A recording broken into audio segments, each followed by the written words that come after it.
आज हम हैं प्रयागराज में, कुंभ की नगरी संगम क्षेत्र में हैं।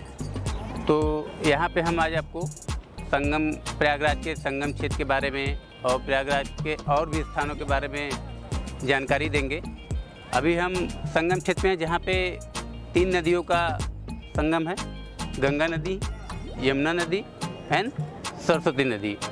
तो जैसा कि आप अपनी आँखों से तो 2 नदियों को जो आपको मिलन दिखेगा वो एक जगह पे स्टेबल नहीं दिखेगा। अगर आप आते हैं, आज आपको यहाँ पे दिखा कहाँ यहाँ पे संगम क्षेत्र है, फिर आपको कुछ दिन बाद आप आते हैं तो वो आपको जगह बदलते रहते हैं। तो चलिए दोस्त, मैं होस्ट आपका रवि आपको आज प्रयागराज के दर्शन कराते हैं।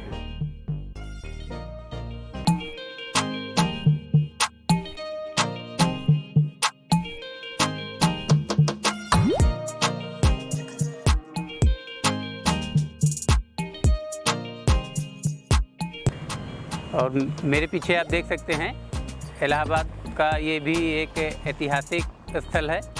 इनको अकबर का किला बोला जाता है। ये अकबर के द्वारा 1583 में बनाया गया था।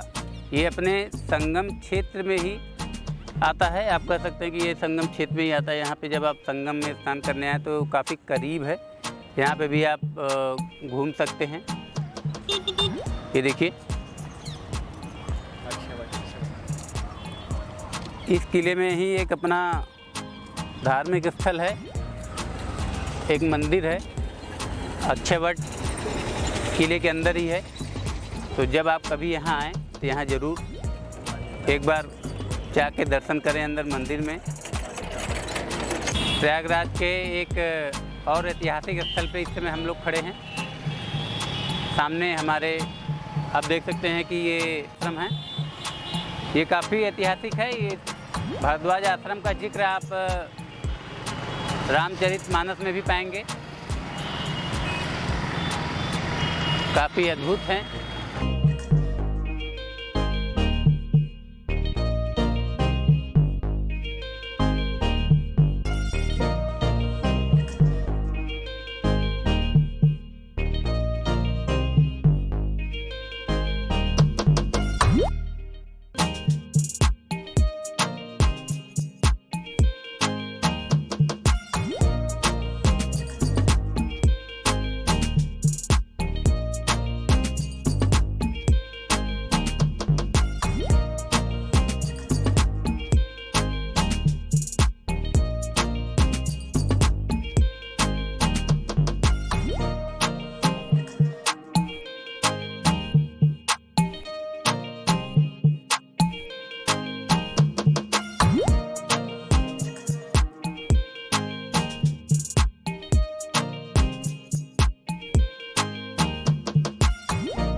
अभी हम आ गए हैं इलाहाबाद के सबसे प्रसिद्ध क्षेत्र चंद्रशेखर आज़ाद पार्क में। चंद्रशेखर आज़ाद पार्क को अल्फ्रेड पार्क भी बोला जाता है।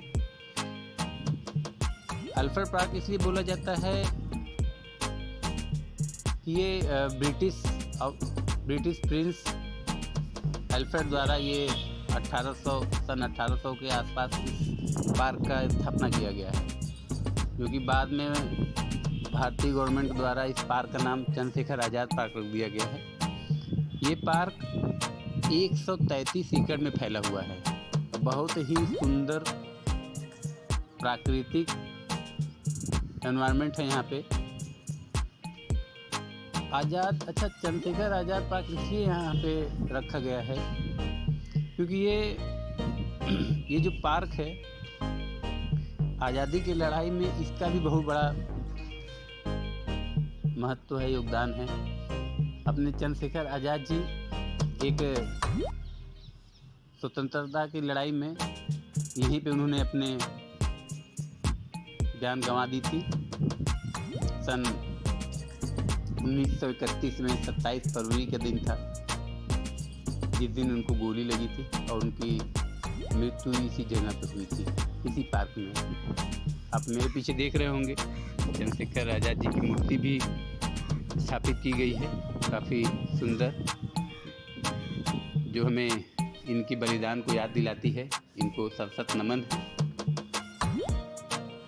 और ये पार्क काफ़ी बड़ा है। अब समझ लीजिए कि इलाहाबाद का जो सबसे पीक एरिया, जिसको हम सिविल लाइंस बोलते हैं, यहाँ पे सिविल लाइंस एरिया है, एकदम सेंट्रल में ये यहाँ पे उपस्थित है ये पार्क। यहाँ पे आप आएंगे तो काफ़ी हरियाली, काफ़ी नेचुरल वातावरण आप देखेंगे। यहाँ के इलाहाबाद के बहुत से लोग हैं जो मॉर्निंग वॉक, इवनिंग वॉक यहीं पे करने आते हैं।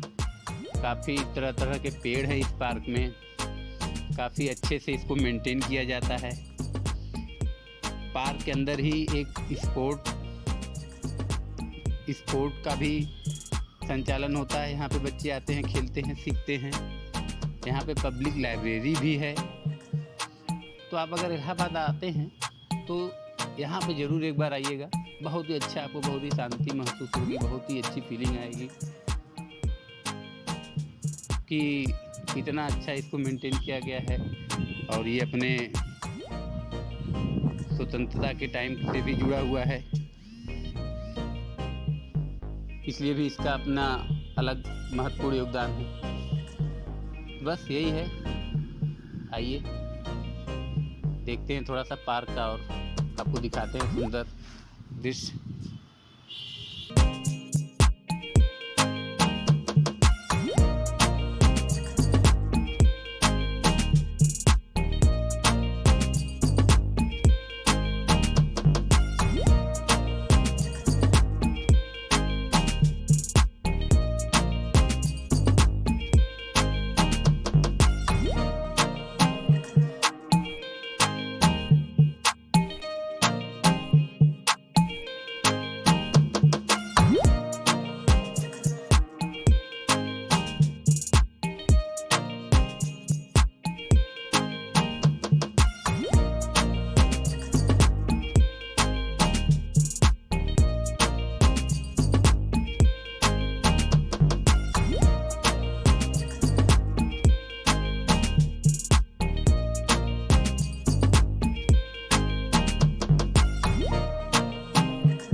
अभी हम प्रयागराज के एक और ऐतिहासिक स्थल खुसरो बाग में मौजूद हैं।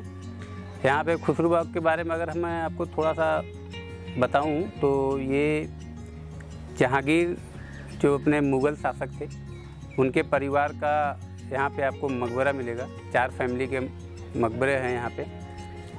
ये जहांगीर के द्वारा ही बनाया गया था। जहांगीर क्या है कि वो काफ़ी उद्यानों के काफ़ी शौकीन थे, उनको उद्यानों में काफ़ी रुचि रहा करती थी। तो उन्होंने ये जो खुसरू बाग है उसी लिए अपना घूमने के पर्पज़ से या कहीं समय बिताने के पर्पज़ से उन्होंने बनवाया था। बाद में इसका खुसरू बाग नाम इसलिए पड़ा क्योंकि जहांगीर के बड़े बेटे खुसरो, उनकी यहाँ पे मकबरा है। आप देख सकते हैं यहाँ पे 4 मकबरे आपको मिलेंगे। पहला मकबरा इधर आपके सामने, पहला मकबरा,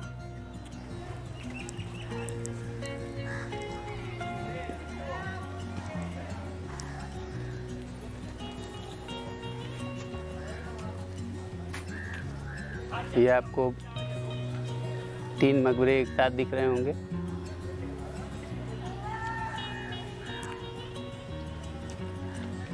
खुसरू बाग में आपको मुग़ल काल के एक बेहतरीन वास्तुकला देखने को मिलेगा।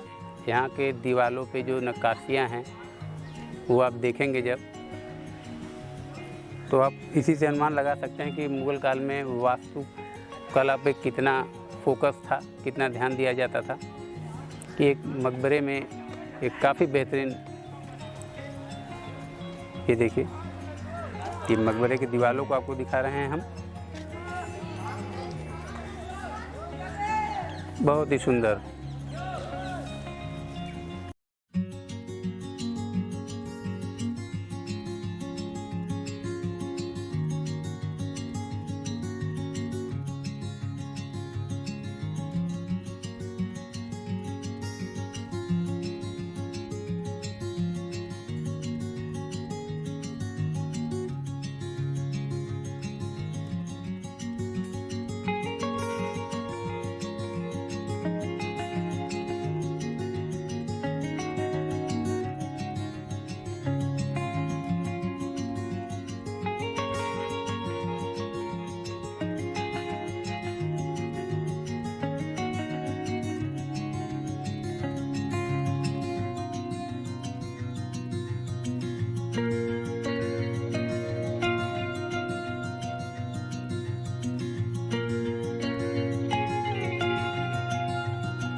तो भाई लोग अभी तक पूरे दिन इलाहाबाद के काफ़ी अच्छे प्रसिद्ध स्थलों का भ्रमण करने के बाद अब आप देख सकते हैं जैसा कि टाइम भी काफ़ी हो गया है, भूख भी काफ़ी लग गई होगी। तो आइए हम आपको एक इलाहाबाद के और प्रसिद्ध दुकान के पास आपको हम लेकर आए हैं। यह है चंदलोक कचौड़ी वाले। यहाँ पे आप आइए, कचौड़ी, सब्जी और भी बहुत से इनके यहाँ व्यंजन मिलते हैं जो काफ़ी स्वादिष्ट और अच्छे हैं। इनकी सबसे खासियत जो है ये है कि इनके यहाँ के जो भी सामान हैं बनते हैं काफ़ी साफ सफाई से इनका यहाँ सर्व किया जाता है।